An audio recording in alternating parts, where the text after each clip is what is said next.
수 있어요? 내가 원하는 건 그건데?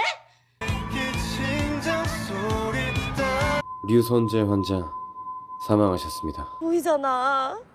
그럼 나 죽어. 우리 같이 살자. 응? 같이 살아보자. Kali ini Minat akan membahas drama Korea terbaru yang berjudul Lovely Runner. Tanpa berlama lagi, episode 1, Markyu, mari kita review. Seorang wanita bernama Im Sol tampak tak memiliki semangat hidup lagi karena ia mengalami kecelakaan dan mengalami kelumpuhan. Ia pun berniat bundir, namun tak lama mendapat telepon dari sebuah acara radio.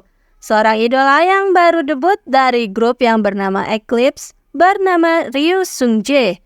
Im Sol yang merasa terganggu pun langsung marah-marah. Ryu Sung-jae lalu memberikan kata-kata yang menyentuh hati, membuat Im Sol seketika menangis. Dan 10 tahun pun berlalu.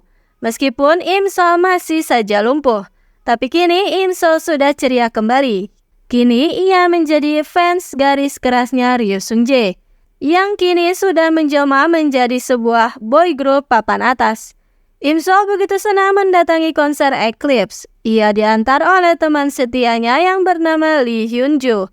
Dan diketahui jika sekolah Im Sol dan Ryu Sung-jae berseberangan. Im Sol bersemangat kala melihat buku tahunan kelulusan Ryu Sung-jae. Namun tepat sebelum konser dimulai, Im Sol mendapatkan telepon dari perusahaan tempat ia melamar pekerjaan. Tapi setelah ia mendatangi perusahaan itu, ternyata Im Sol tak jadi bekerja di tempat itu karena kondisinya yang lumpuh. Dan sungguh malang nasibnya Im Sol. Ia tak bisa masuk venue karena gerbang sudah ditutup dan konser akan segera dimulai. Terlebih ia sudah ceroboh menghilangkan tiket konsernya dan HP-nya pun terjatuh. Sudah mengalami banyak kejadian buruk itu, namun membuat Im Sol tak patah semangat. Ia tetap menikmati konser meskipun hanya melihat dari layar besar di luar gedung saja. Senja begitu bersinar di konsernya, dan salju pun turun pada malam itu. Namun ternyata Eclipse kini tak sekompak dahulu. Ryu Sung-jae memutuskan ingin pensiun hingga membuat pertikaian di dalam grup, terutama teman dekatnya di grup yang bernama Bae In-hyuk. Salju sudah tebal begitu, tapi Im Sol tambah ngenes lagi karena kursi rodanya kehabisan baterai. Namun akhirnya keajaiban pun datang. Im Sol bak patung sungguh tak percaya. Ia didatangi oleh Ryu Sung-jae yang membawakan payung untuknya. Ia juga diberikan penghangat, membuat Im Sol begitu terharu. Sung-jae bahkan menawarinya untuk memberi tumpangan untuk pulang. Namun tak jadi mengantar karena Hyun-joo keburu datang. Dan sebagai ucapan terima kasihnya, Im Sol memberikan permen kesukaan Sung-jae. Sung-jae sepertinya mengalami depresi. Ia meminum banyak obat-obatan dan sungguh tak disangka, Sung-jae tiba-tiba terjun bebas dari hotelnya. Ia bundir. Berita itu pun segera menyebar dengan cepat. Im Sol tak mau mempercayai hal itu. Ia segera mendatangi lokasi, namun dikarenakan terburu-buru, tak sengaja jam tangan milik Sung-jae yang sudah susah payah ia dapatkan malah terjatuh ke sebuah sungai. Dengan sisa tenaganya, Im Sol berusaha mencari jam tangan itu.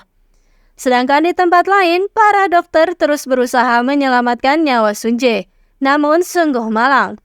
Idol muda itu tak tertolong lagi. Ia dinyatakan telah meninggal dunia. Im Sol tak bisa mempercayai berita itu. Im Sol pun menangis sejadi-jadinya. Namun ada sebuah kejadian aneh. Jam tangan milik Sung-jae terlihat bersinar. Dan dunia pun seketika berhenti. Dan saat Im Sol membuka matanya kembali, sungguh aneh. Kini Im Sol ada di kelasnya. Ia memakai seragam sekolah dan bisa menggerakkan badannya.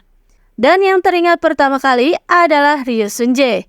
Segera Im Sol mencari keberadaannya. Diketahui jika Ryu Sung-jae adalah seorang atlet renang. Ia sedang mengikuti pertandingan tertutup dengan seorang atlet renang nasional. Im Sol melawan rasa takutnya melihat jalanan karena rasa trauma akibat kecelakaan dahulu. Namun begitu ia terus berlari mencari Sung-jae. Dan tanpa tahu malu begitu melihat Sung-jae dari kejauhan. Sambil menangis, Im Sol berlari memanggil Sung-jae dan tiba-tiba saja memeluk Sung-jae yang baru saja selesai bertanding. Imsol bahkan mengungkapkan cintanya pada Sunjae, karena toh ini adalah hanya mimpi saja. Imsol pun segera diseret keluar oleh penjaga, hingga akhirnya ia menyadari jika ini bukanlah sebuah mimpi.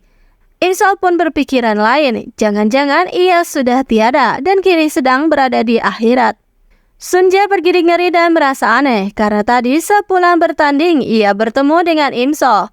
Ternyata Sunjae kebetulan lewat di depan Imsol, dan Imsol langsung meracau membuat Sunjae ketakutan. Imsol berkata jika ia akan ikut dengan Sunjae agar tak kesepian.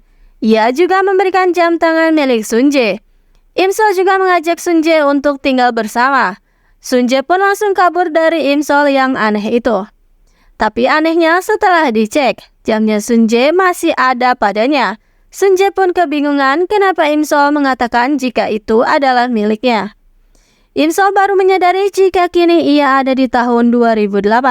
Ibunya juga masih tampak muda dan nenek pun masih sehat, belum terkena demensia. Imsol lalu menangis dan memeluk kakinya erat-erat karena kini ia memiliki kaki yang masih sehat. Karena tak ingin kehilangan momen dan merasa ini semua hanyalah mimpi, Imsol pun memutuskan untuk tidur bersama ibu dan neneknya.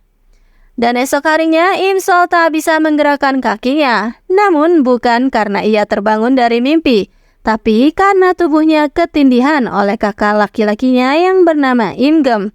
Imsol pun begitu bersemangat berangkat sekolah.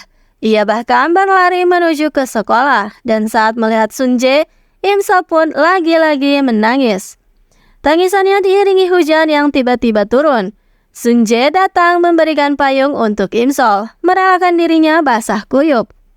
Jadi, apakah itu hanya mimpi Imsol saja? Atau ia benar-benar kembali ke masa lalu? Tunggu kisahnya di episode selanjutnya.